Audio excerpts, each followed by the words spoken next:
Des vitres brisées, des documents chiffonnés, des bureaux vandalisés, des ordinateurs emportés, c'est l'image pitoyable qu'affichent les locaux qui abritent le quartier général du candidat de l'ANAD après le départ des forces de sécurité qui étaient postées pour surveiller ces lieux.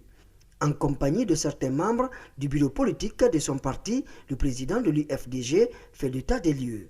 Je suis frustré de voir mon pays sombrer dans une dictature. C'est la négation absolue du droit.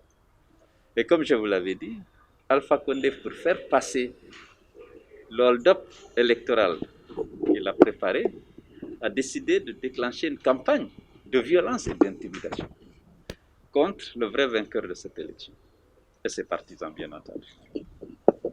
Donc, depuis mardi, ce bureau était occupé. Ils sont venus en grand nombre. Cette brigade mixte qui relève de la présidence, qui comprend des gendarmes, des policiers, des bérets rouges, ils sont venus ici, ils ont forcé le portail, ils ont forcé les portes des bureaux, ils ont emporté les documents et les ordinateurs qui les intéressaient. Sans aucune base légale. Même constat au siège de l'UFDG, ici encore, des chaises tout comme le matériel de sonorisation du parti a été détruit durant le séjour des hommes en tenue.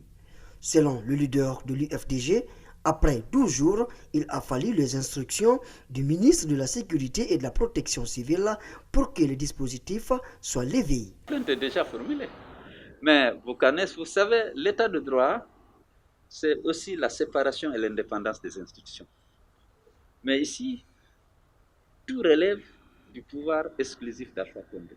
Et c'est pourquoi il n'y a pas d'état de droit. Si la justice était indépendante, on n'aurait jamais toléré ça.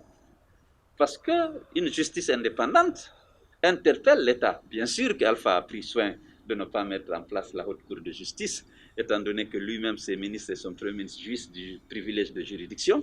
On ne peut les entendre que devant cette haute cour. C'est pas pour rien. C'est pas pour rien que le tyran s'est abstenu, a tout fait pour que cette juridiction ne soit pas installée pour bénéficier de l'impunité totale. Donc, à l'heure actuelle, qu'est-ce qu'on peut faire? On va se plaindre contre X, même si les agents en uniforme qui étaient là sont connus, leurs photos existent, ils étaient là et ils assument. C'est le ministre de la Sécurité qui m'appelle pour me dire vous pouvez prendre possession de vos bureaux à partir de demain. Le champion de l'Union des forces démocratiques de Guinée n'exclut pas de porter plainte contre les auteurs de ces actes de vandalisme devant les juridictions compétentes.